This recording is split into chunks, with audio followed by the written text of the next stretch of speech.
tangata mau o la le samo. Ele I mau o oni ala tau tupe.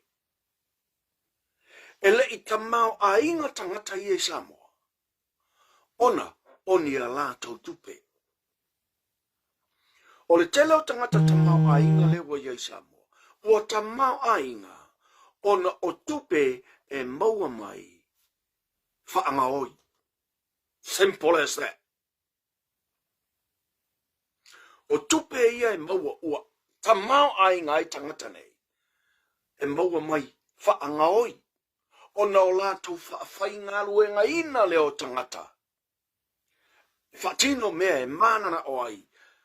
Ai tau mawhai e totongi I tupe ngā oi nei. O totongi fo I la o tupe o tangata I ele whainga. Ele kukongi e kalawhianga ia. Ioi.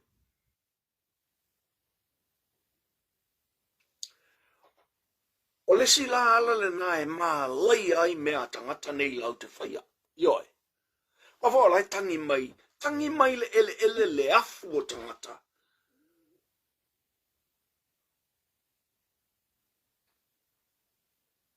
Wai le a whaila ka pāpovi. Ioi, a whaile pāpovi ala ka le uka mau aingangi. Ngā laku le alu e koso ngā pāpovi. Ioi, laku le alu e koso le wea ma sasa I lalo mea I o la au le waku le pāpovi. Kalaku I oi vai aka maluaku I al pāpovi. Maluaku po whea mea longa le pāpovi. Ioi.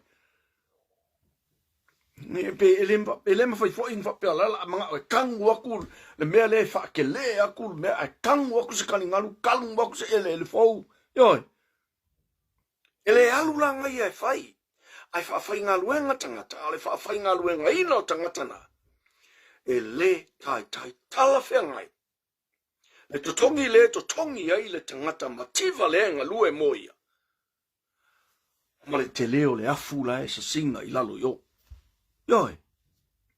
E tangi mai le afu. Le ala le nā. E le ngata o tupe au mai le vete, mai ngā oi. Ai ole le alofa le fai oi ka ngaka I e mā ngau. E whakingo mai e mā ngau. I kingo mai e iloa ilo lato te mau ainga. E le o totongia. I le totongi e tatau ona totongia. Yoi. Wa pingi la I kue lua. Pingi aku I o ngā ole ngā oi wha ngā se seo kupe ia wa au mai. Ale fo or waku I o koe kupu e malisi se lea ua kumu I le alofa. O le ala le me kupu. Ioi. E lea masingi kuku o le koe iskonfiki o lai. Ioi. Ke ia I le ngau I whaal pisingisi fiu e kau mwhai le ese me o maua. Ioi. Ale ele oiloa o lai e kokongi a kangakai ale ufu wa saundia ele tua le awala. E ai aku ai anga pisingisi fa penga I lai kele me lai ai. O gule si vai aso le oi. A fesi fai pule fa ngale malanga pisingisi le. Oh. Yoi.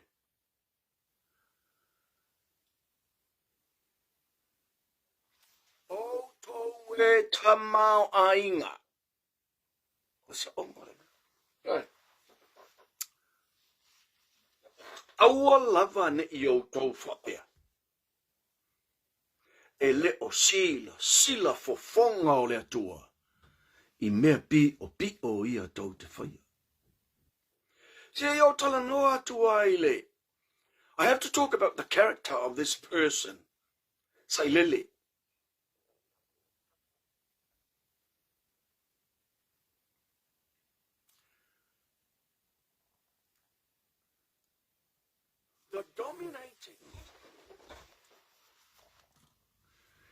The dominating characteristic of this man is being judgmental.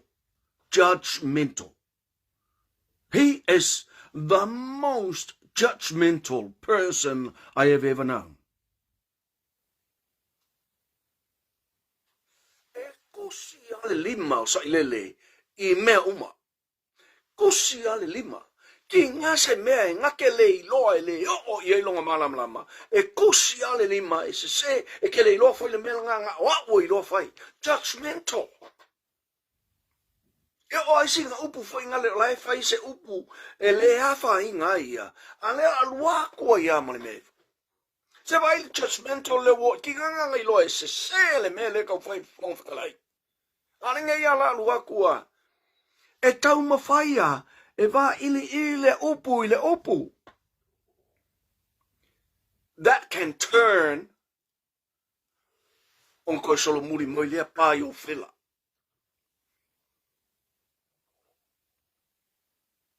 He is so judgmental that he doesn't know the faults of his own character. Ele oi engal pau kuai yoi. O i pepelo ngoi pepelo ngoi ai fa fele pepelo mar ngoi le I ngakale. Fa fe longa pepelo malonga ngoi ua fia pirionga le kungu lenga ke ngoi. He is so judgmental. Koi kiki a ole to low love Samoa. To low love Samoa. Koi kiki a ole fa pea e ole vai ole mai le lala.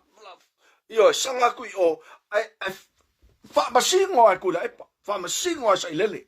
La le me wala inga fa pe ngale mai le ngai de pounga. La me wala sa wai se fai le mai le ngama. Yo. Very, very, very judgmental.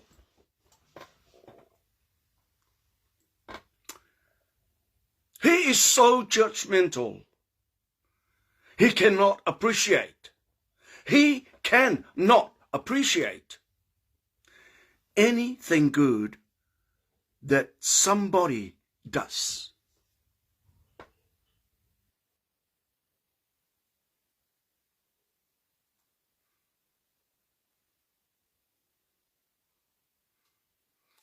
Ole malosi la ole character le ole judgmental ole malolea. Ole fasingo singo. Yo kusi lima. Ole malosi la na ole na character le. Le fa pe mai kan ka ye muli ai o so le sa ole le me le fe mai ka malolea. Sa ole le me le fe me ye I. O ya sa o fa vai lungo le valea. Wala e alanga fa penga onga ole valea. Ile fa pena ono se poto. E pa walonga poko le fai mai. Ko ka le lo foi se malo. Ya le lo foi se malo. Pa wale leadership strategy le lo malo le. O langa ka inga nga oia.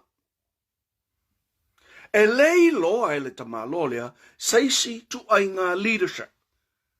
He doesn't know anything. If he knows, he doesn't want to use it. He doesn't want to talk about it.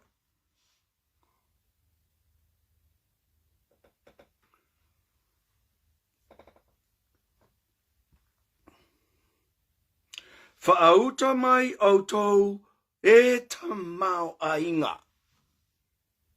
No. Samoa, o kou ia ka mau ainga I Samoa. E aki e monga. E aki ele mea ngai kou ke maua.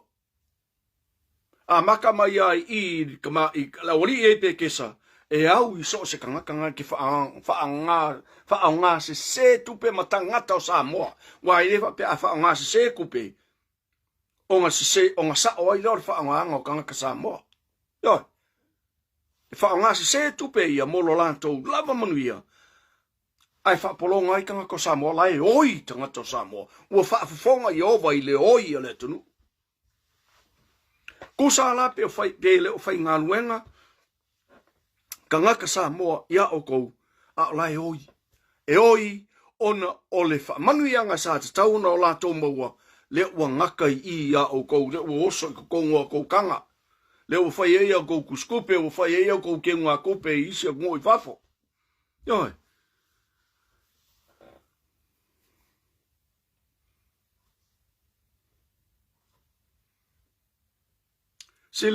Sai malo foot? Absolutely. Talano mai le tamalo lea. He's the only one that knows how to govern Samoa. Talano mai. Nga o ia e loa control le malo Samoa. E nā o ia e loa pāle mia.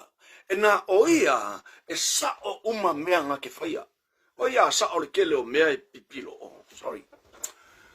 Oh, too low lava Samoa. Too low. Too low. Too low. Tui whafo I mai le upi a te.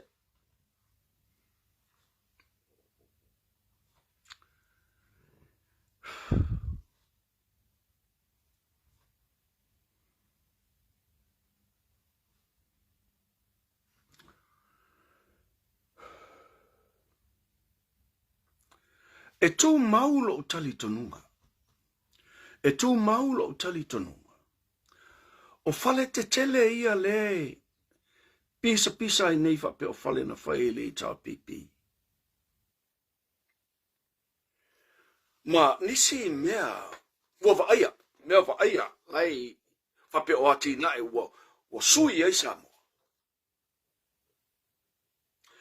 Masalo pena o le tasi vai valu. O tupe ia na whao ngai whai umai menei, masalo pe ma le tasi vai valu lena. O tupe a toa na avatu I Samoa, e atina e ai Samoa. O le mea la leo, o le atalu te fia whaa, o te fia wha taatia ina Samoa.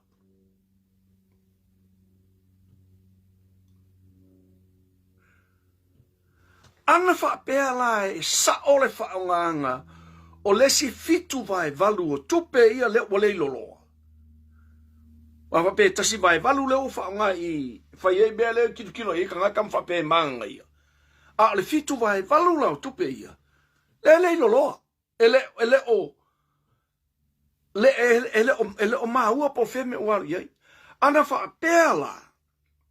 Wha pē pe lima vai valu, pe ono vai valu o le tupe lena luatu, lea na wha o ngā I le whase fulu tausanga lea o le HRPP, e atina e Samoa, e le koe pa le whainga malo o le HRPP. E o mai le taimi le nei, ua pei Samoa o Singapore. E o mai I le taimi le nei, ua pei Samoa o Hong Kong. E o mai I le taimi le nei, ua pei Samoa o Vietnam. E o mai I le taimi le nei, ua milionea atu Samoa na ilo Indonesia.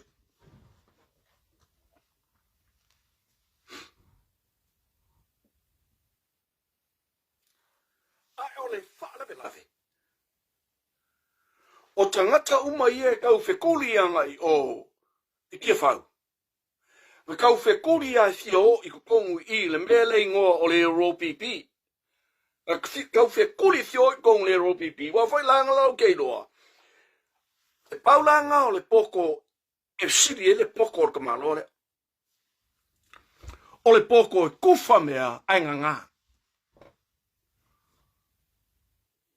O le poko e whaakingo le mea me se ainga ngā. Ala talala le la whai atu. Ai e se toa I Samoa keimingi au mai I lunga. Au mai I lunga. Ni tū lau se tolu o le forensic audit lena whai. Let's have a look at 3 pages of the forensic audit. It doesn't matter.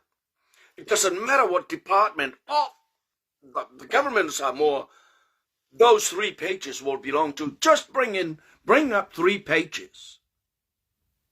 And let's have a look at it. At least 1 page. On a tātou I loa I lolea. On a tātou I loa I lolea. Mai le page le nai tasi, ma le tū lau nai tasi. Masalo pe ngā o le 5, yoe, pe ngā o se 5 se fulu milionga o le kope le ngā luaku I Samoa. Lena wha au ngā tonu mo Samoa. A o lesi koru se lau, wha se lau milionga. E le ilopo whema wari e. O te le tala noa ini miliona, lai titi. Langa a watu le grant a New Zealand. E le whai kaua ingi ka I milionga. E whai kau ka I se fulu milionga I lunga aku. Watu le grant Australia, e lata ile selau miliona. Watu le grant Japani, e lata ile selau miliona. Watu le grant ale monetary, IMF i Samoa. Watu ya AIDS i Samoa. Funds. E fai kau miliona. Mea ia tau tilo iai. Lai kuku mai Samoa. E mori maui mea ia. I kai milion kai fia se lau wafe milionga iwa iai. Whaakope mea lai kuku ku Kongo Samoa mai le fase fulu tausanga taluai. Pea ma se lua pirionga. Pea ma se lua piriona. Ai le fase fulu tausanga le taluai. Masalo pe ova aku lunga ma le se lau pirionga o le kupe langa ruaku Samoa. Fikala iai Samoa. Fikala i le tūlanga lea. Ana whaau ngā ta taula le se lau pirionga lea ngā waku. Ea kungu ki kele o laulangi Samoa. Ea tina ea i Samoa. Kau kele o koe wharo lor kaimingi. Wha se fulu tausanga. Pe whasao lua se fulu tolu tausanga o kūle li ida. Me whawhala mai longa poko. Se o ki ngā o karinga. Ua makua ki ngā o karinga ia ke oe ri sai lele. E ke le poko. E poko e ke poko leanga. Ke poko a oe sa ili mea mo oe malau whangau malau ainga.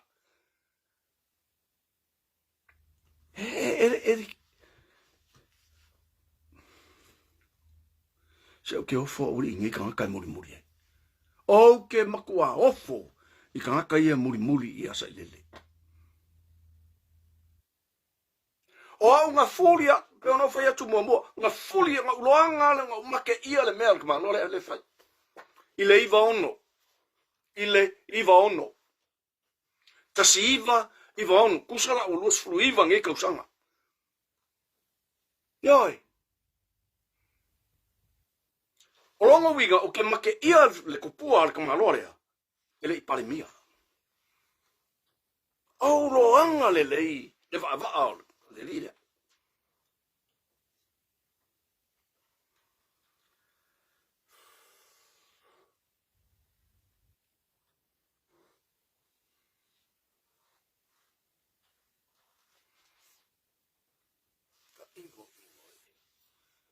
Ka ingo.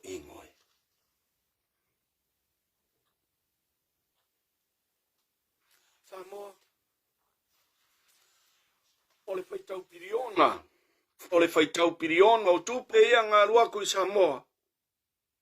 E leo i lopo whewa. E le lopo whewa ai vawa. I o isi lai ai vawa i oi ai vai a aka. O isi laua ai vawa i oi whangua i o whaakau i oi ngā kai vai mre vawa, ngā kai vai makanga. Ioi. O isi laua ai vawa i le mea leanga muai. Le container, inga ua whaako a kula i mai a le whaatotua i le tua Samoa watasi. O le container nga ele i mu fua. That was a deliberate act to get rid of some evidence. Pole a lava le ku ai ngā whai mai. Ang whape mu a se Faleo'o se neighbor. O le kamaloa lea ngai kuang i mako e bufea. Anga whape mua a se Faleo'o se neighbor.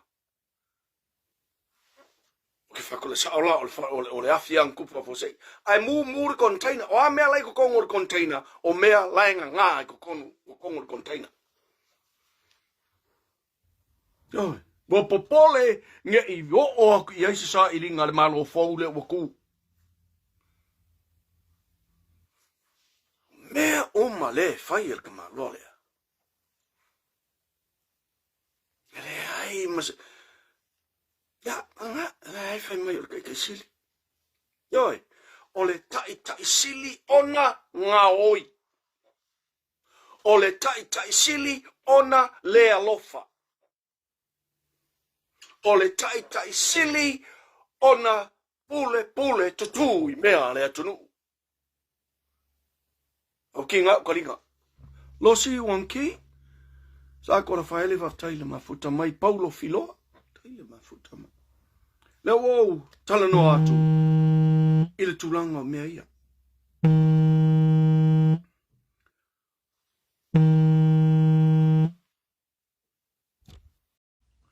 O lea ua au tala no atu. I le tūlanga.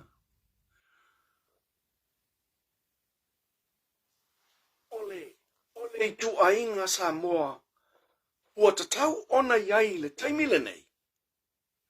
Ma le sa moa le iai i le taimile nei. Le sa moa sa tatau ona tātou tilo iai.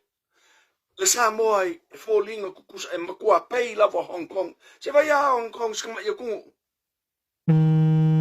Ai ona o le whaao ngā tatau o tupe. Na au mai e Peretania wa Peretania sava aia mo Hong Kong. E o mai ala tanga te Peretania ma no nofo i Hong Kong. Ma ati ya ele le tama i moku lea. E vai laka si lea moku piko silinga miri o ngea o le lorangi atoa. Pei o Singapore. O Singapore it's a peninsula. Tai pe o Mulinuu. O Singapore tai pe o Mulinuu o le mea whaingale la ese mai se moku, mai se kungu, ioi. E mo ia la e le te le Mulinuu. Ai o Singapore o le peninsula. E whape nālo na, ai e ke lea kula le peninsula ngā ngai lo Mulinuu. A le peninsula ngā. E miri o ngea ku le kero o kungu o langi leia. Ai sea, a wā foi na whaao ngā tatau le pilionga o kupe aki ai. Lea ua o mai i le taimile nei ua taunga tāle la lorangi. Ko e ngā ioi aku Samoa. Yeah, you're looking at the tail lights. Tau te toi ngā ioi atu e tau mawhai se whai ngai atina e lo tātou tonu. Wālu pasi. You'll miss the bus. Ai sea? Tau wale kangakai kuwai. Ngā raka mālore whaali longa whawhia poko. Whaali longa whia tau ka ua na whia whapea mai o ia. E loa whaile malo. E le loa whaise malo. Anga ngai loa whaile malo. E le mapu i ti ngā tangata o Samoa. E le mapu i ti ngā tangata o Samoa. O oela. Le kai o le au ka mau a inga le Samoa. Le tautala e le apostolo le koe whalongo mai koro ulu e whamkalanga le apostolo whauta mai ia au tau e tamau ainga ia au tau whetangisi mau yo ona o pua ngā e o mai ia te au tau ngā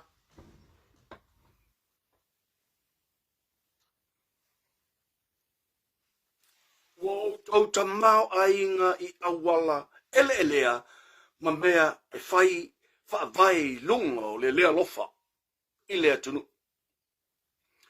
O ngei upu whapea mai a mea lao lea lofa i a Samoa kau whai mea ki ngā ele kungu. No.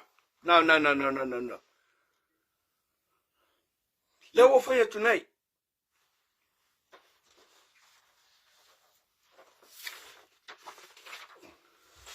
A whapea o le lau pepa lea. A kango e vai le lau pepa le i vai ngai e valu. 2, 3, 4, 5, 6, 7, 8. A kango la e ese le kasi vai valu. Ese le kasi vai valu le. Kela le la ese le kasi vai valu le. O le kasi vai valu la le. Kasi vai valu le. O le kasi vai valu le o kupe. Leang whaakuku wai whale ke kele lai Samoa ma whai umai mea lai kau ki whai e Samoa ngei. Anga whaapea lai au mai e malesi whiku vai walu le umisi ese. Imagine what Samoa would look like now. Imagine how our country would look like now. Imagine the number of planes that our country would own. E pisa ngele nguku wa mai a mai ngi waalele mai se waalele. Ai ana lelei ona whaafoe tupe le tunu u. E le kausu e ngi waalele, e le kau e lisi mai ngi waalele. E whaakau a Samoa hanga waalele. Le lope ke ua whau o i tutonu Samoa waalele. Mai pe o le mea ngā le whai Singapore. Se vai lai a Singapore, it's just a peninsula. A le flee to Singapore yanga waalele. O mapalele ke kele.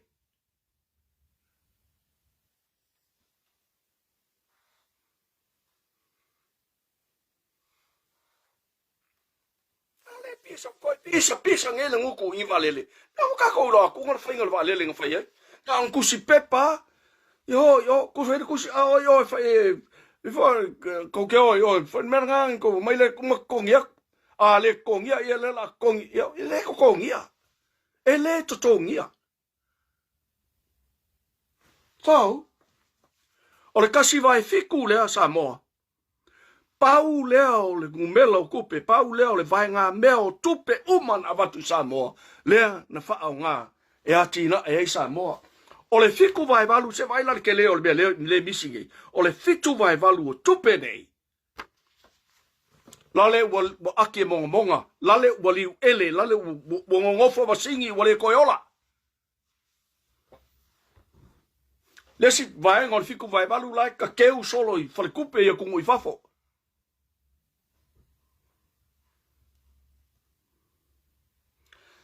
Malo, pisa. As I said, he is the only character that dominates this man's brain is being judgmental. Kusi le lima yo. Se se, le ai, se se oi, e ke ngoi, e ke pepelo, ke ngoi, e ke pepelo. Ala fa fer kangakale le kusi le lima. Ai. Fa fer kanga kale mari fiku vai valu o kupe yang abako ya kinga ele kungu la ele lo loa po feme wo ye. I'm challenging anybody that has access to anything to do with that forensic audit. Please put one page on.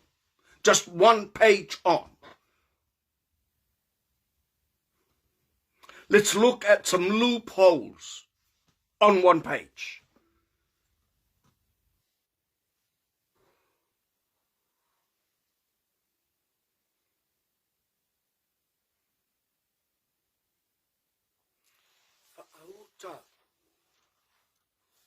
Hey, may la skolo.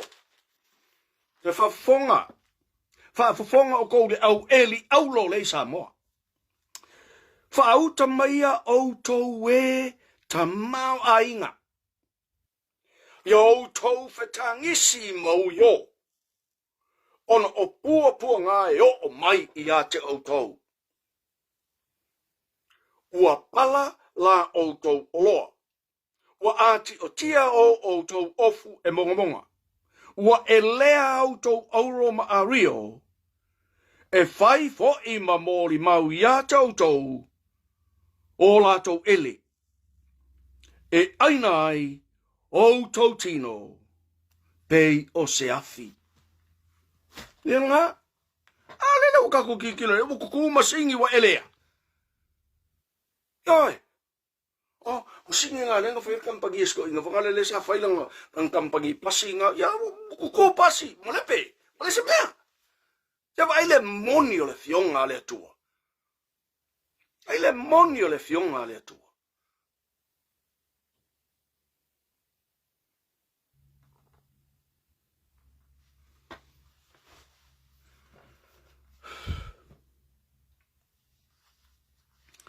Ana sa o le whaanga ino tupe Samoa I le tolu se fulu, luas fulu tolu se fulu tau sanga taruai. E o mai le taimile nei. Wa iai le fleet a Samoa I mea tau waalele. Le vau malo. E o mai le kaimile ngei. Masalo po wongo fiku valungi waalele ale malo Samoa.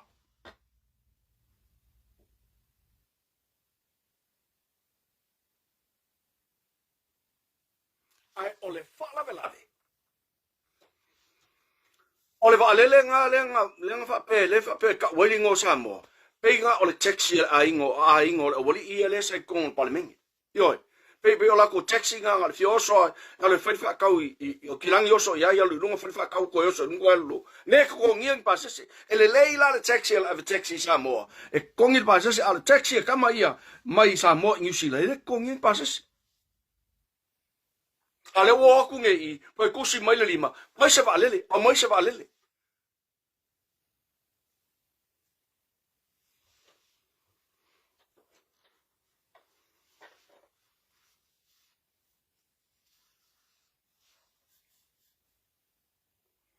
Awanga le songa pisa mai. Nga le va lea tangata Samoa, ole upu le fa pe mai, ele o toe va lea tangata Samoa. Samoa, e tote le I va lea. E tote le I va lea. Mai awa fo inga koe whaia, wai na man te whaia upu lea, ele o toe va lea Samoa. Ele I va lea Samoa. Ele I va lea. E sala o wika le upu nga. E sala o wika le upu nga. Ele va lea Samoa. Ele I va lea.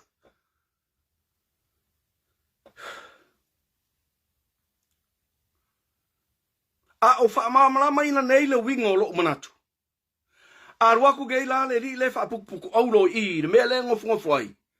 Ai a whai aku la ia le whai wha ko anga lai o ia sau. Sau e la la fōkur ka vao lea. E ma whai la nganga la fō le vao lea. O ai la le ua poko I. O ai la le poko I. Ia lana. Ele I va lea Samoa. Au le mea nei Samoa, o le mana o mia, o se lima, e tai e fesosoani. Pei tai, e mana o Samoa I se lima, e tai e fesosoani. A watu e le lima, lofa le tupe, e fesosoani ia Samoa. Ai wha o ngā se kangaka ia ngai kia whau, I le lua se fulu tolu sanga taluai. Le ala le nā, e o mai le so, le ai mā kikiwa Samoa.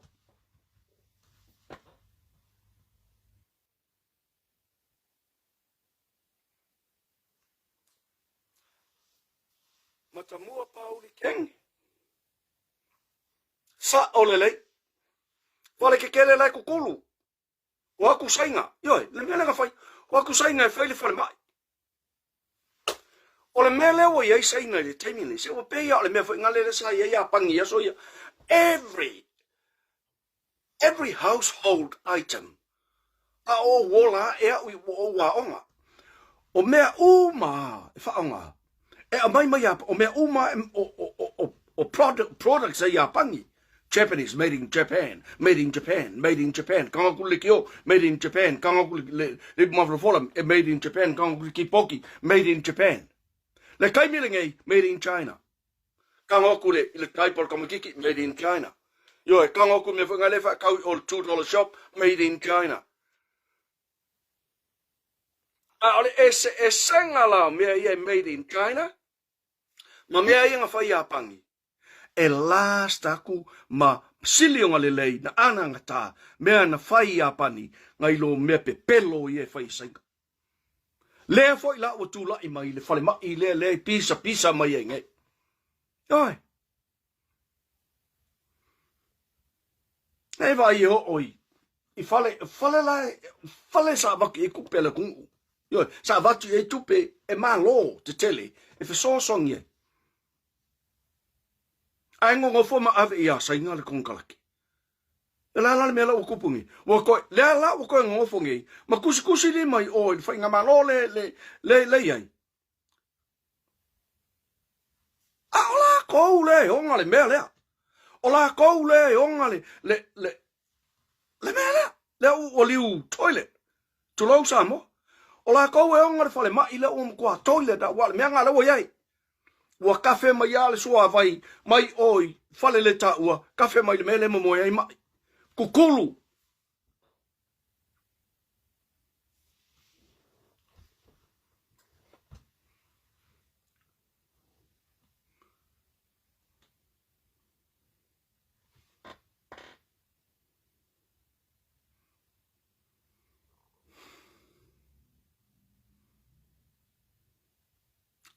Samoa.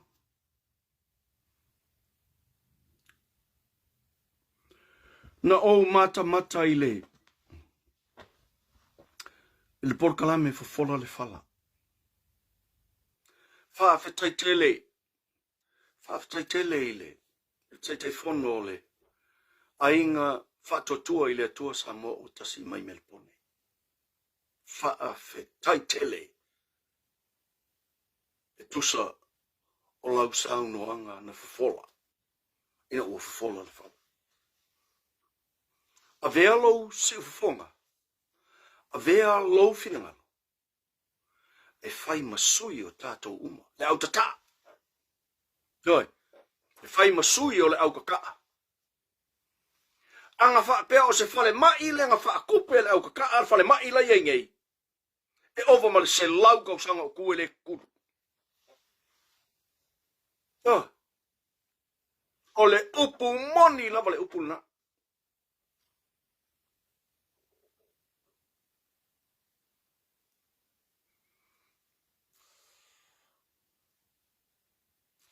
Ave esel ka malo lea.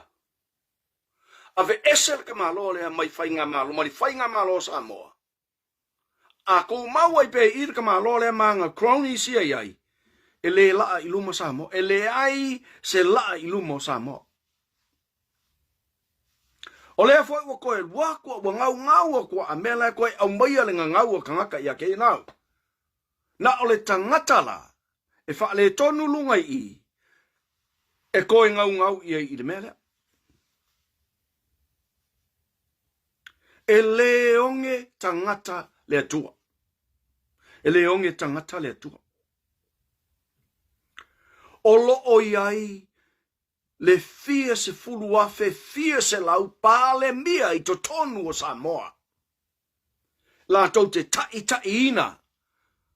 Samoa i le lumanai ia manuia. Ai le o iai i le kamalolea se tai inga e manuia i Samoa i lona lumanai. Nga o ka ngaka lava e alofa i le kamalolea lai manguia i ar fala velave la manguia nga i lau ka kirkilo. Wa kuku masengi. Yo wa koe aki mai ai le ngalu mea ia nga kangu la koe o mai la workele. Yo wale koe feo ingi pasi mangka vale mangia ingoa. Wa elea.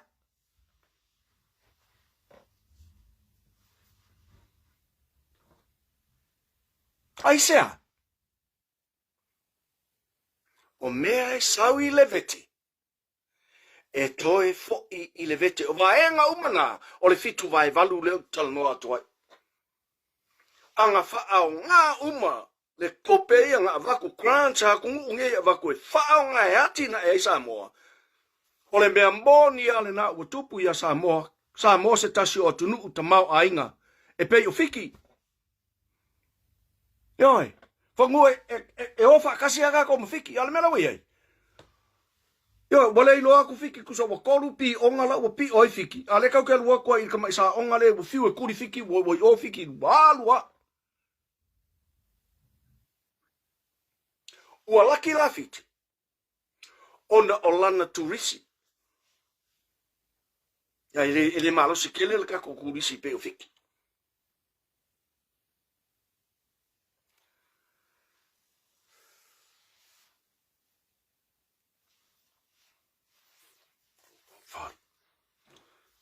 Sorry. Ya tato migo. Na tatia i le vai o ko fika le ngofo le vai ngale. Langa ile umalo o fita no il vai ngale. Langa o i le tupunga mai ai le se ma le fa se ina o tangata uma. Yoi. Ua manatua tangata. Ua manatua tangata Samoa.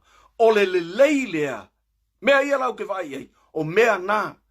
E ngata ai le lei. Sa tatau ona iei Samoa le teimi lei. No. That is the worst scenario of mea ia lenga whai ele ropipi. That's the worst that could happen to Samoa. E ia isi mea sili sa tatau ona tutupu Samoa. Pe ana whaau ngā tatau tupe.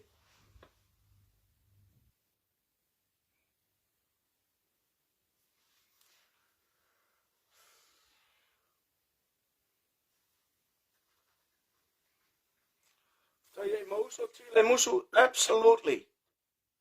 Tautanga ina I whale ngā sa whau e sia mangi Samoa. La e kuku e o mai kaimini he. Ai fale lai sa mo lai ku ko o mat kai ngai le ai mas kulu le ai mas ka faina.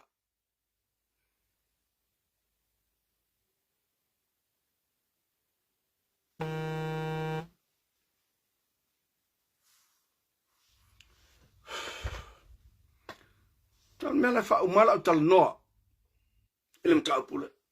Anga sa o fa faingo fa ngango ku pe nga la u ku sa mo. Ya tina ai sa mo. Ole taimile nei wa yai le fuava le sa mo. Wa yai lava le airline le international air fleet a sa mo lava ya. Ya o matiming ai fa faingo fie le tato fio. Ale wa ka nga ele ka ko fio ai. Onga ole se o fa ngango ku pe nga fa ngamo. Ona ole feo ai pe fa nganga o taxi o la ko ainga le fa nganga le polling ceiling fa nganga. O mai New Zealand o aku sa mo, o Australia o aku sa mo, o America o aku sa mo. Ai le aingi pase se kongia. Alen ka ko fa longo fa ile si fa pulen. O mai anga ko inga ma ko uma mbongo ko yo. Ai fa fair. Fa fair.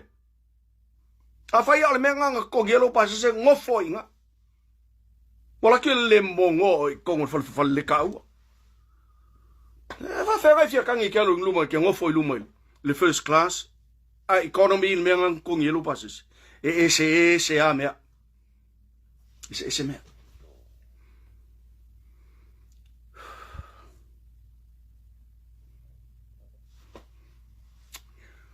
Lo fusiole. Lo fusua mai to fal bai mai. Nga exchange ma fusua mo so le nga o le no ola fusua le ole me alofa na mai so nga ola ku ilunga so ile e luo fusua ala no fo ave so le fe au nga o kilani les fusua te ya malisi la fusua le nga mai nga ngofo o tu ole le loku ma loko ya fakulo ya baila ma lo fusuanga ai vak ma oil ofusua le ila la o exchange ma fusuanga la ya ia lo fususa o sa fusua le solna lotu ya le o sa malang fusu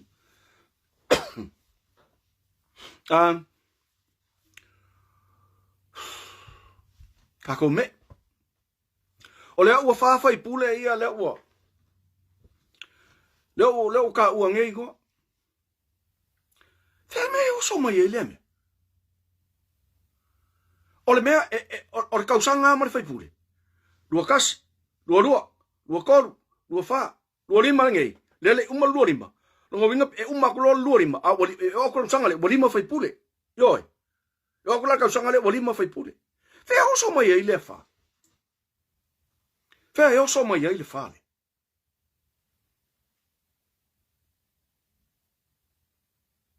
o ka sole ale au mainga ana makarkalong ale au mainga she was so confident about the information that was giving out. She didn't even register langa mele fai o sul kula fongo. She didn't even register for a split second that what she was doing is against the law. Ole mole mea ole tangata. Wa ka mo fai kau kala fa pe mo wai se lango le skanga kala kau kala e. She wants to speak for somebody else. She wants to speak up to cover somebody else. Ole winga tonu le na. Ole media le sa mo. Ole winga tonu le na. Ole media le a mai e fingere. O te le tio foi le atunu I fa amatalanga ia wala lafo ia. Ke le tio le atunu. E ke wa ai mai a ole ngei e ki ngā le kungu. A e koe saua ma ngei fa amakalanga pepelo. Ale mea ngā nai le angai. O mea pepelo uma. Peia ole pepelo or komisinga le ka mwhai e whakalangua. E wai le si pepelo or komisinga le ngau. Le ngā mai ngei a. O mo meo SIM card. Sole. O ka fefe sole. Se malama. Ore ka malole I mea kau communications I mea kau cybers. Yoi. So ka malama. Now, I don't think so. Awa ngai lo, elem fai ngang fai mai o SIM cards. O SIM cards. O le ngumela le il SIM card, o le ngumela ngā lau telefongi, e register la le SIM card lea I lo wingoa. Ele mawhai langa e sau a waku whanga o il SIM card. O le kangakala e wakua ia o il SIM card e leo lesi kala inga. O le sor kula whongo nga au ke ofola. O ke ofola I se provider. Nga ke whai a male I loa le mea lea. A wala sor tula whono. Alea e oso mai le li leo translator. Yo, e oso mai le li leo o ngawhangua. Oso mai le li le mkua. Oso mai le kupu o pepelo I lalangi. Le whaanga whai lola. O le kupu leo pepelo I lalangi. Le kom singa nge I Samoa. Kom singa o leo I Samoa. Oso mai maanga whaamakalanga ia. O mako whaanga o leo kom whai a ko whai o mai SIM card tia. So le ka fe e sole. Ka fe e ri. A avela SIM card. A unga fola e whaanga SIM card le ila o telefongi.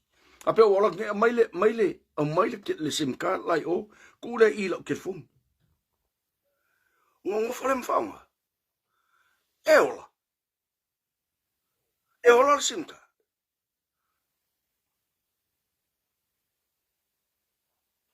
A whela le skala iai, a whai ola le papia lela unga fonga ima, whaalea ngā kusakanga ke SIM card lea.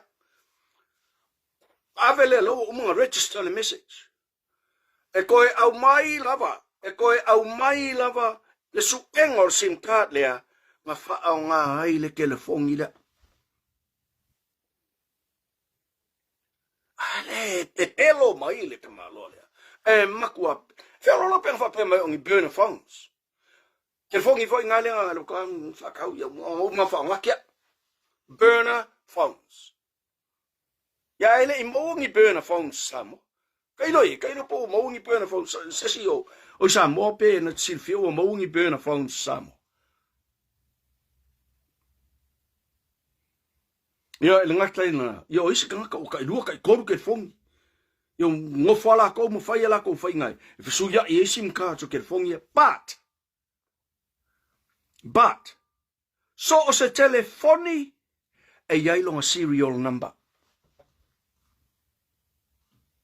E yai le serial number or ke fongi kai pe amor ta vale vo nale malona jersey. Yoi, le jersey el ka vale. O inai e loai e genuine le ka vale. Yoi, afa pe ke la ko vaku o ka vale la e vaku whakau. Yung fa pe mai le la jersey number. Yoi, a kilo kula kanga ka I ele match le jersey number le I le ka vale. Ma record sia yo. Maloi.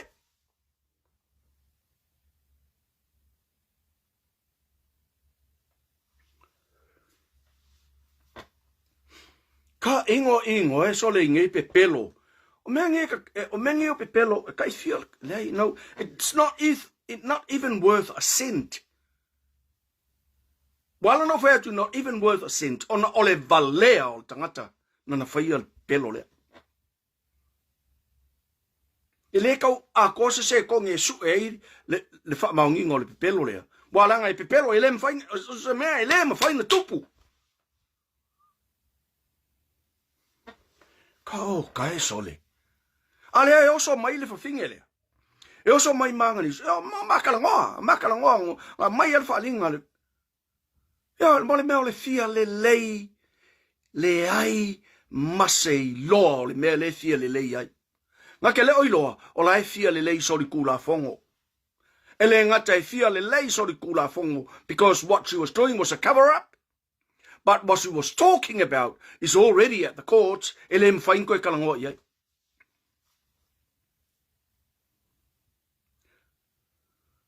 O winga na o le media Samoa. Nisi o le media Samoa. Ngau whalangolongo fo ile. Ngau whalangolongo le whakalangoanga le seri ngau. Le sau mai o po sa maunga e sau ai. E whailanga ma ea. E kasi ai ko inga kangaka e whakalangoa. E le ma whainga whakalangoa mai ai seisi kangaka. A o anga whakalangoa ngala. Nga ia ka malo le I pekesa. O whalangonongo la ia I la whakalangoa nga. I kangaka ngofo ma message mai a kia ule private messenger. O whalangonongo le ia. Oka e soli. Oka le mole mea le ola. Fau. Ole lavelea. Ole lavelea ole mole mea ole tangata whalele. Whalele. E whalangolango I lunga o ana. Whamasinonga. Isi tangata. Na te le oiloa. Ua makua ka kala mai longa vaa I le lalo langi atoa. Nga o. O upu malai nga ki whai mai ai. Wa uma o nga analyze. Wa uma o na whaamalepe tangata matilo I awivi. O le awivi o mea uma o mea ngei. O le koe fio o I parimia. E ke le koe parimia. E te le toi parimia. Yo o mailo woki.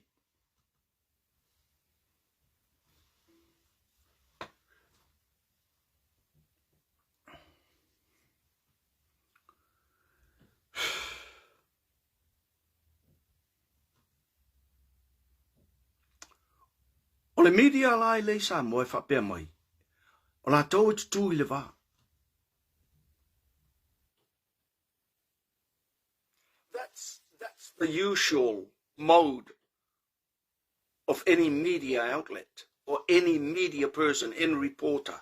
They ask questions that are controversial, but they're looking for the information. And they ask the same controversial questions to, if it is political parties, the same question is asked to both political parties. Ele whai ele whisili le I il vaenga lea. Ai aruaku I ese le whisili o le mea kasi. Ai ese la le whainga o le whisili la whisili. O le whisili ke whisili I, ka whuilanga I whisili I. Ai ese la le mea le whai samo. O le ala lalena.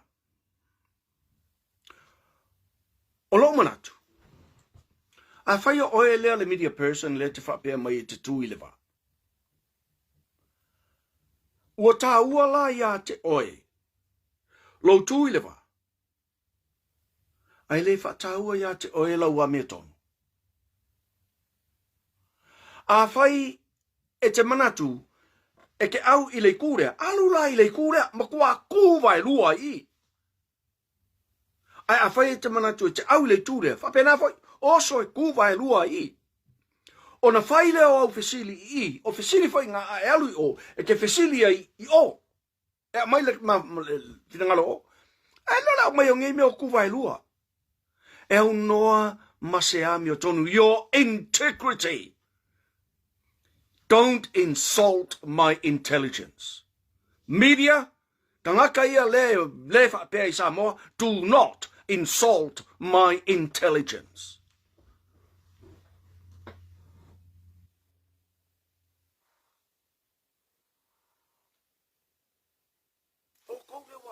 Ve vesi kele le mea. Langa I le o sao na whailau tau ngā luenga. Ia. Le o sao. Nā ana tau whapea mai tau te tutu I le wā. Ai kou kele o kuku I le wā. Hei loa tua. I can read it. Before you speak, I can read. Your facial expressions, your gestures, your body language. I can read through that. E au mai la lau whesili, e ke whesili mai le mea le, ai ese ale mea lai kau kala mai ai lau body language. Ese.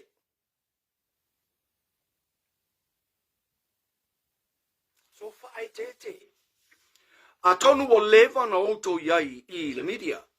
Ai ngā Samoa ngai ko ke media. Ngā Samoa, le pumo o mo ngai ko ke media.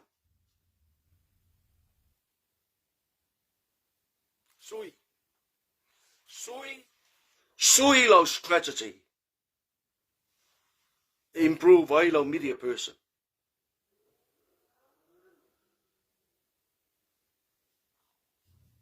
Ai o le fai ele ko inga media person le media nga le reporter nga e sale fisini la lua ku o makau kala ku o ai e sale mele kilo ke le fai mai lo tino. Your body speaks louder than the voice that's coming out that's got a lot of rubbish in it. Yeah. O te matua wa o iloa fai tau o tau.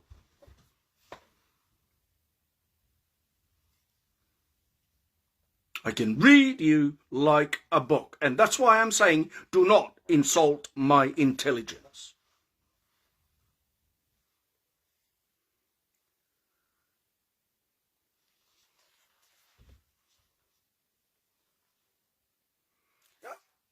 Fora mai lo le fala i les fali. Iki lo ko le ia ile mo ka ile le fai mai fanga fai pule la le meanga ele alu e yo. Wa lo no winga fai yaku ngei oi. O ai la fai pule ko fa ia lenga e kau. Wa longa winga o fai pule ko fa o la auli le mali ko o fai pule ai o va ele mari mongi o fai pule ia.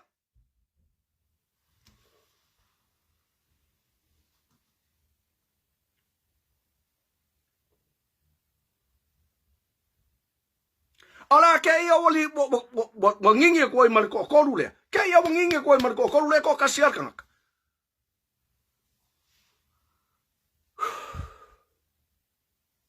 Se su e mea mali poko. Su e mea mali poko. Ai au ale fa tau alu te mali anga. Malo fa sino manga iau su e ngai mea. Oa. O oang yang iau. Pamakalanga. Wa o iloa lo va mainga. Wa o iloa lo va le ti o foi. Fa yaku kala le kung uia.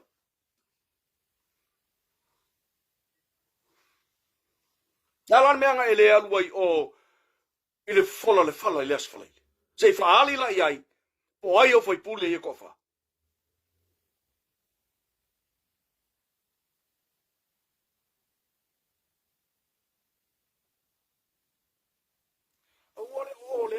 Awa e te ole ngia le atunu. O te ole ngia le atunu ke le lopo ai oi. Ke le mafo fau. Ke le mafo fau. Aga lo sawa i luma fai mai o fam kalanga o like fai nga kanga ka le lo kalanga o le fai o fam kalanga. Na te tala no i lunga le internet. Fa fonga. Sa mo au.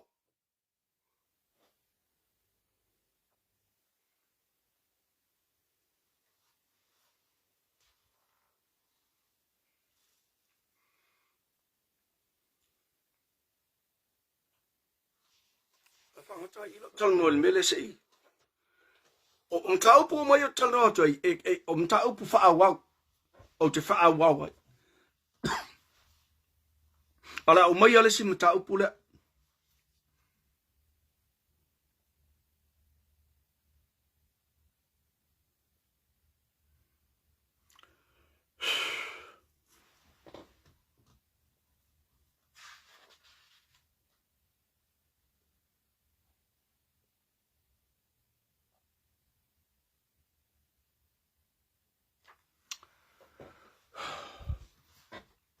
O lesi foi fasala lau.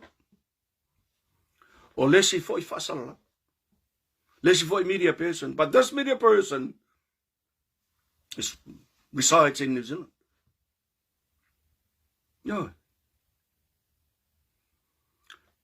He was talking about, this media person was talking about the case of the Faasoa. Now, his main question was,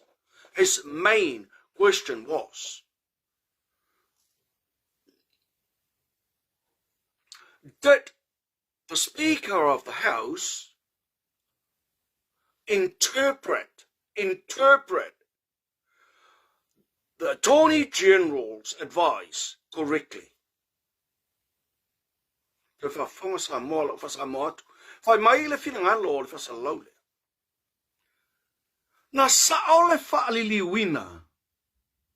Na saole whaliliwina, ele fofonga fetalai.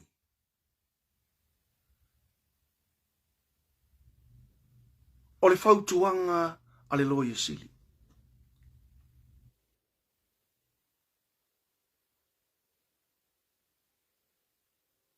Ole ale mea nā lai na tāo sanga le whawhawhitalai I le lo ia sili. Ole tāo sanga, au mai sau whautuanga pē ta tau o na au palota. Au mai sau whautuanga pē ta tau o na au palota I le whaitaunga lona tolu o le tūla whono. Tali le lo ia sili. Le aise a whaina o lo palota. E le aise tūla whono a whaina. O whelau I o le iai le wrongful interpretation a le whawhawhitalai. A whapea wa whautua ina le Attorney General. The Attorney General. Le lo ia sili Samoa. Le whawhawhitalai e palota. O le ale mea la koe whesiring ia ai e le whasaralau lea le sao le whaliliunga le whawhawhitalai. Pa o le mea wa kau mawhai le whasaralau lea e wha sao le whina unga le sau I mai pekesa. O kau mawhai le whasaralau lea e wha sao mea ia ua whau e I pekesa ma le koa lima lea ua oku ia io. Koa se fulu lima lea ua oku ia. Koa se fulu wha. O le mea ngā lea kau mawhai whai. O le tau mawhai lea e wha whewhe ai lea tunuu. Samoa do not be intimidated. Do not be intimidated. Nobody intimidates Samoa. E se tangatai. Po le alo maurunga, po oe o mani o koa o le ao malo o hoilava. E te le whawhewheina Samoa. E te le whawhewheina Samoa. O Samoa o le ao mamala. O I vivia. E le ula I se kangaka. E le ula se tangata I a Samoa. Ala mai ngai wha makalanga wha bengei. So ona tu'u la whai. Did the Speaker of the House interpret the Attorney General's advice correctly? O le whesili au tūlena I le whinangalo o le whasalau lea. Ai sa ua whai elinga I whesili. A whai o lana tali mai le loia sili. E le aise a whai na o lau palota lau whionga whawhitalai. E le ai se tūla whono o solia I lau palota. Aise a o le palota alona I tū malo. O le palota le nā, taipei o le whaatauaina le nā o tangata o whaasale le anga numero tolu, kaipei o le whaakauainga o kangaka o whaleaka numero kolu, whaakauainga o kangaka le pā, I le whai unga len whai. Awa ale aise mea I le pā, le aise mea I whaleaka kolu, e lei lasa lako leo, kukongo le pā le menge, whaapē nā fo I la whaasale le anga numero tolu. E le aise lato, se lato leo, I le palota ino le swing o le whaavai. Ai also mailing did the Speaker interpret the Attorney General's advice correctly? Awale tfafifea Samoa. Awale tfafifea Samoa. Awale a itui. Awa lea a itui wale menga mo le kui. A ea aku ala ku ma le kui o. E ke a aku whapea o e lai ki ngale kui. Ia. Ia.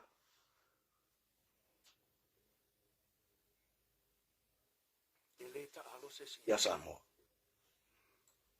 Ma lesi lea mea. Lesi lea mea o te fia tautala la iai. I le vao le whaamasino Samoa. Po o le whaamasino sili, po le whaamasino kumalo, po ai lava le ko inga whaamasino. Po o le pleskenge, po ai lava, po se whaamasino mai perkangia, po ai lava. E le ai se whaamasino I le lalolangi a tole nei, e nofo mawhai si tangata. No judge. No judge. Doesn't matter who you are. Wherever you are in the world, you cannot create a human being. You cannot. Only God creates the human being according to his image.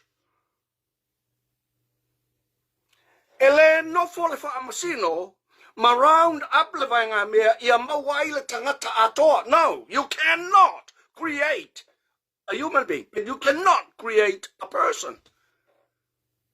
Ele mawhai. Ele, o le vai ngā mea, ele o se vai ngā tangata. E mori o tangata ia le vai, o i kumalo me ia vai. Ele o ni tangata, a se sea la le vai ngai i, oso i leongo, le leo kako o se sea i leongo. Ele ai se wha masino po le alavalo mawulunga le alo poko le alo mai a, e ke le ngofo mwhaisi kangaka. A e nofo lama e pole i le kangaka. Fa velanga e fa ia le nganga ma le mafau ma kokonga umor kangaka, e fa ako ai la kangaka le. O oela o se atua, are you God? Are you God? No, I don't think so. I don't think so. So do not round up. Haile me sao, ko ole vai ngā mea ni me kaunga e vai ngā mea. Sei longa yo o i lima po lunga to le lima, a fa pevo lua vai tolu, a lua vai tolu lua, will round up. I want third, round down. 33.3%, 30.333333 and round down. And there's a 0.3333 and round up. No way.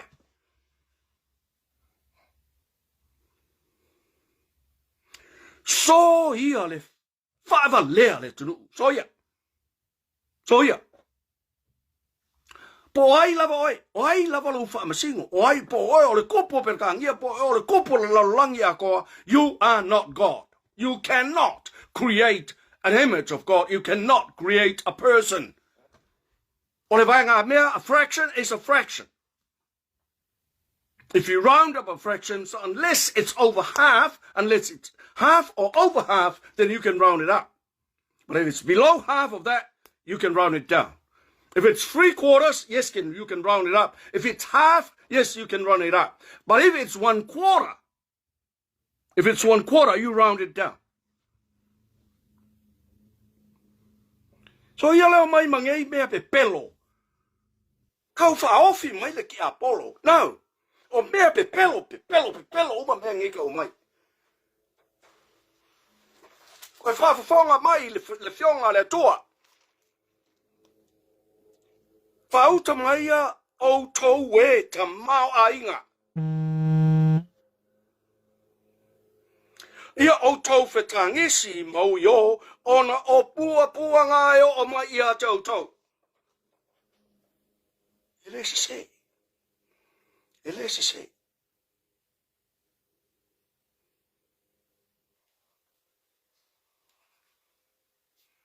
Awale avea mea ua maua I leo langa le nei, awale avea tofinga. O whaea ina ai o tau I le lalolangi nei, e tau te sosopo ai fo whanga le tua. O le vaenga mea is just a fraction. It's just a fraction. When it is a common fraction, a decimal fraction, or percentage, it's still a fraction. It's just a fraction. You cannot bring 0.33 and then you try to round it up. No. That 0.33 is just a fraction. 0.33 is just a fraction. It's not a person. Round it down to where it should be.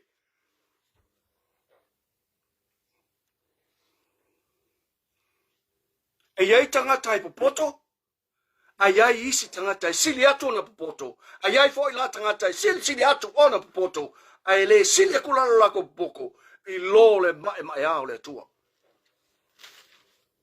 So ia le au mai ngei mea, judges are not gods.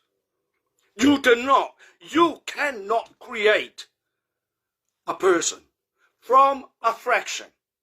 A pela leo kasi vai koru la, whea laike au mai ai, ia lesi rua vai koru kangakai, e whau wari kangaka lea. O whea e whaingo fie, o le kedred, o le vai ngai mea lea, polo ka mo whai au mai, o whea la mai la ngisi fasi Caroline, ma ngisi fasi Sinava Yana, e mai koe wha a koa kangaka lea. O le mea ngā lea la whai. Aua. So ia. O Samoa leo o kukupu mai ngei mea.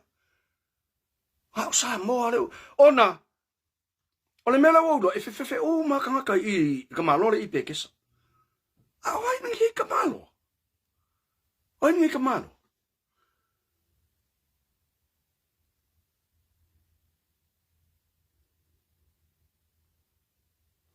Aua le sosopo I ngā luenga ma mana le atua. Na o le atua e mawhai o na whaia le tangata. E le whaia e se whaamasingo siri, e le whaia e sesi lava koi ngā whaamasingo. Faasoa le calculation. 10% of 51 is 5, not 6.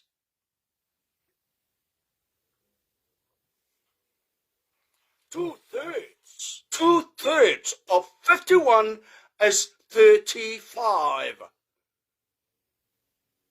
Simple as that.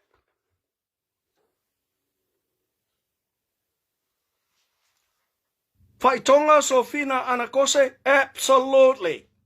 Absolutely. A fraction is a fraction. It's not a person. It's not a person. Maingi ko inga befa pengi. Awale so sopo inga luenga mamana le atua. E na ole atua. Na ole atua e to tasi. Na te whaia le tangata. Mana toe ave ese le tangata. Ole alavalo mai ole alo ma wolunga ole alo ma malu ole ale kele o me ole alo te mawaiga e le mawhai ona e whaia se tangata. Ole so sopo foilena I ngā luenga ma mana le atua. Ta e ngofon whape mai, ole ala ngofon whali liuranga ngā mea lea I le tangata ola. Oi la, ole kua la oi. Oi la, ole kua.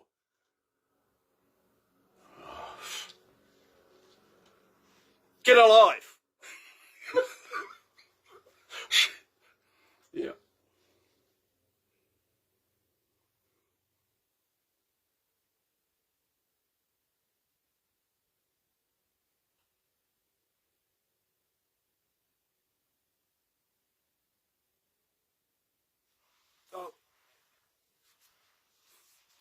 Puna o te le o fina wina le fai unga le whamsinonga. Ai ole o te fina wina le fact. As a mathematician. E le mawhai.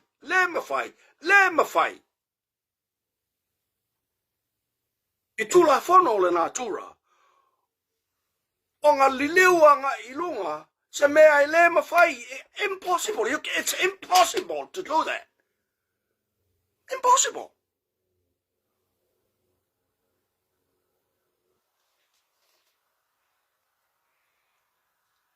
So, I'm whaia na maua mai na o fionga I whamsin sili le talanonga nei. Whamole. Atonu ele talawhenga I lea ma le fionga, ma le fina ngalo le atua. Ona na oia. Ina te whaia le tangata mana toi ave e sea le tangata. E o ai lau o fionga. Soifua mai o matua e iai le aso e te tuu malo ai. O le pule whaito tasi le nā ale atua. E le ai sa isi o tātou e whaia I se loto. E le ai foi la sa isi le lalo langi atoa ma lene I atu lau atoa e ngofo ma whausi tangata. No. Ngā le pauru kua I ngā kangaka I maua mea I o robots. Yoi. Ai leo ni tangata ola la. Robots. E le ai ni a nganga. E le ai ni ma fau. Nothing.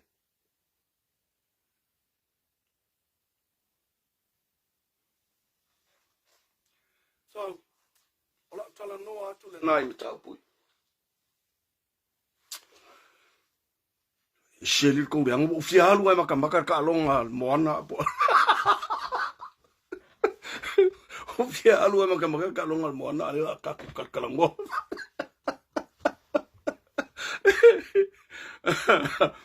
Ja, pa te tele lo to ma futa mai le nei asa. E e momoli atu o ua lofa. Ia te auto uma fair lava se tafa o le lalolangi. O loo e whaafafonga ma e sila mai ai. Whaamanuia le atua ia te oi. Whaamanuia le atua ia te oi. Whaamanuia le atua i lau o fionga, lau tofa, lau susunga. Le nofo alo, ma le ainga li. Pōri uli o tau fonga, ai ia malama mau tau wala. O ani lava singa o le nei vai aso, whatau nuu e le atua mea uma i le manuia. Mo o tau, ma tātou uma. Tātou loto te tele. Whaila tātou whinau i le mea moni. E le mawhai o na whaasase ina i tātou ma la tātou whinau.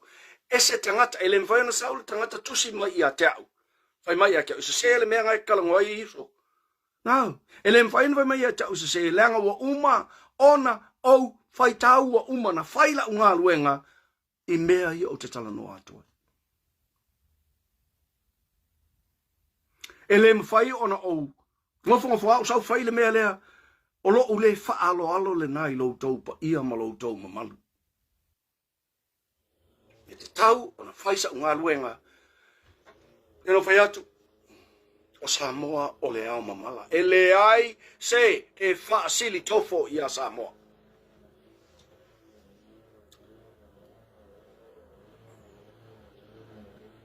Lo tau ainga sa le vi,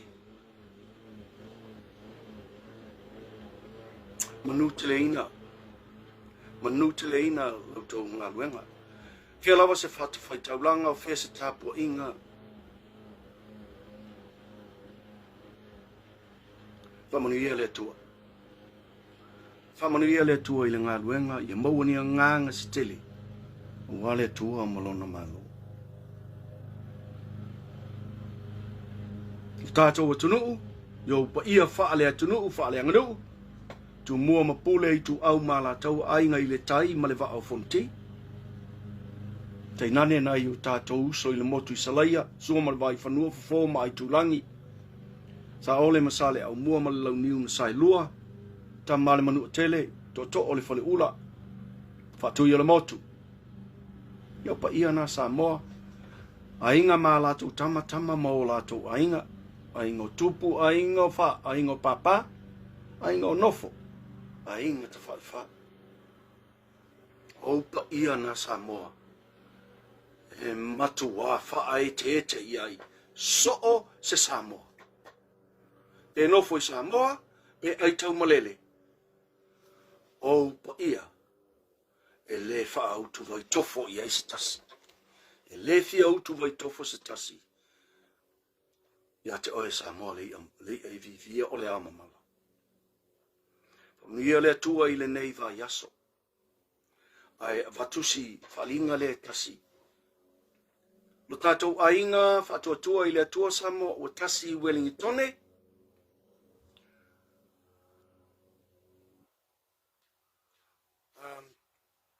O le ausuia leisia tātou whono tanga.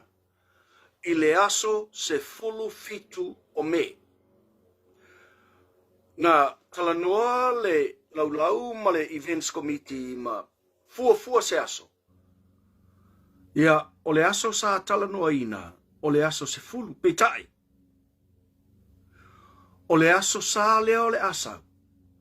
O le aso sa whaapitoa mō tina. Ua whaavanga la le aso sa lea o le asau. O le whingalo le na o le lau ma le tātou committee o fuafuanga. Ai o le a tātou whono i le aso se fulu fitu o me. E le i maua se no fuanga, e le i mautu se no fuanga, e le i wha mautu i no fo i le taimi o le tātou whono tanga. Ai a tātou whono o outou ma outou loutou pa ia ma loutou malu o lo fia whai outou le stala. E awa noa loutou pa au mai ma le le stala e lua se fulu tala mō le tātou ainga. Mō le tātou ainga, whatuatua le atua Samoa o tasi Wellingtone, ai whaavanga lau lua se fulu tāla, o le nei lava ai whaatalitali, le form na o tālo sanga ai le li fai pule, le fionga ia pulea, fai mata, sua. No tālo sanga ia i na te emaili maia le form, e fai ai le tātou, fai ai ni tātou forms mo le tātou le stala, ia nei ai le maua. Masalo pe o le atoe, la atoe whaafsotai i le sunga i whailau tusi o le tātou ainga whatuatua i le tua Samoa o tasi au ao lo i Samoa. Ia va au au, ia ona toi. Au mai leo se whaamtalanga tonu. Ona maua ai leo le tonu o le tātou ristala mo le ainga Samoa au au i le langi atoa. Ai, o tātou ristala leo whanga solo, o le ristala mo Wellington, o tātou ainga whatuatua i le tua Samoa o tasi Wellington, o le a maua ai fo i ma laulenia, e maua ai o laupine, e wha mautu ina ai o oe o le sui, o le ainga whatuatua i le tua Samoa o tasi i Wellington. Umalola ana ristala tātou sui, ona tātou woolo le i le tūlanga, e le toe talia se tangata le resi talaina. Ia tātou fontanga. No le tūlanga le nā, lea ua whaangasolo ai a tātou restala. Ona, ole a, iai mata upu tātou te talanoa ina tātou te pui iai. Ia i, yoi, liki a kui whafo, ai, mōra tātou ainga, Faasoa tai mai au i whapei an fasili. Wani fasili, Faasoa tai mai au i lau telefoni o lua tasi tolu wha, tolu o. O lua tasi tolu wha, tolu o. O taimi nei e tauan tau vili mai ai a tau. O le vā o le tolu, ma le lima i le aso ngafua. Vā o le tūlai tolu, ma le lima i le aso ngafua. E le mawhai ona o talia lau telefoni. Pea e vili mai a teau. Mai lava i le tai ao i le Faleo'o e tau atu i le tolu i le auli. Leanga o te whaingaruenga. E le mawhai ona o tuua wasenga. Ai talia au tau telefoni. E whaamalu lua tua iai lo tātou ainga. O aso lua, e le aise ava noa e talia i se telefoni whapena ma le aso lulu. Le anga e uma, le a onga, ona whaile o lau tole ninga. E uma le a onga i le aso lua, ona whaile o le tole ninga. E uma le tole ninga i le lima, ona a mata le o lau a onga. Tuspa ia mai le o te alu il matoa ang tuspa ia. A mata i le ono, whaato a uma i a whaleiva i le pō. So, o le aso lua lang nā ma le aso lulu, o le aso tofi, e whai fo i le tole ninga pe a uma le a onga. O lono wingala. Aso ngafua a iain fisili. Bili mai le vā o le tolu mo le lima i le aso ngafua. Aso tofi, bili mai au i le vā o le ono ma le fitu i le aso tofi. Aso Friday. Ia bili mai au i le vā o le whā ma le ono i le aso Friday. O mau mai wha mole. Taimi na e le mawhai ona o talia se telefoni i le taimi o vasenga. E ta ua ia te au ona ia vasenga. Malesi mea. A tau vili mai wha mole. Wha mole lau tau pa ia malau tau mamalu. Tau mai lau tau suafa e mawhai. A tau mai lau suafa. Ona mawhai lea ona o tu ua le nu mela le telefoni. Tu uai malau suafa. A e toi vili mai le steimi a lau au lo atu. O lau susunga leo wa e vili mai. A e lea o ngale vili mai. Hello, Iafeta. Ia leo o vili haku po le alkai mira kako fongo ngalu ai ale. A e tele yopo ai tangata lu tal no ie. Fa mole ai vili mai. Ia, no. Fa iloa mai lea po ai lea o le telefoni. Ia whaingo fia ia tau ona relate le numela ile tangata ona le numela. Ai, tātou, ona sa, tatou ona sai. O le mea leo te iloa, o au. O ke le ku se va. O te tū i le ami o tonu. E le mawhai, ona o walu ese ma le ami o tonu o le atua. Pia no whai atu. E iai le mea sao i le tangata, i ai le mea le lei le tangata ola. Ai le mawhai ona o whapea, e iai le mea ami o tonu le tangata ola. E le ai se ami o tonu o le tangata ola. Na o le atua i ai lana ami o tonu. O te tūla, i le ami o tonu o le atua. O te tū, i le ami o tonu o le atua. O te tautala foi. Male le whai tu au. I le ami o tonu o le atua. E watu uma mea i o te tautala ai. I le sao, ma le tonu. A ua whaina i se whiri ngalo. O musumusunga nā le nganga o le atua. Ai nei taimi. La tātou te te ama. Tātou whamawai nei taimi. Langa lela ualu e whaisinga maka i le kalonga le Moana Pasifika. Ianga ualu e le o ngeila. Lai o umai ta maare mato e kalesia. E la o whaikala. O ngeila lai o umai ka maare mato e kalesia. Mau ke o e whaile i puki. O lea o ngā mea tina mo le lato waso. Vasole. Le la mau ke oi. Mau ke oi. E ai e imako pankeke ma ingo imako i pukokoi o. Ia ngā on ka ua o le i puki ngai kinga. Ia e o ako nge fo i la ori i au. Ioi. Wa siakama. Sau. Ngu. Ioi. Wako ngi foi la uringa i koko e aku ngi foi fa mang maloi e ingu mai la ko ai uma la ko melele ya le un clip ki fai manga ko o ia ki la ko fa alo to o tulanga la na mo terminai fa ngatai i le tatou tal noanga fa mo le mole lo tatou ainga o te lofa tele mo o to o te matua lofa tele mo o tau, whaafetai le whaavanoa ina mai o tau taimi, whaafetai le whaavanoa ina mai o tau lawa mamaota.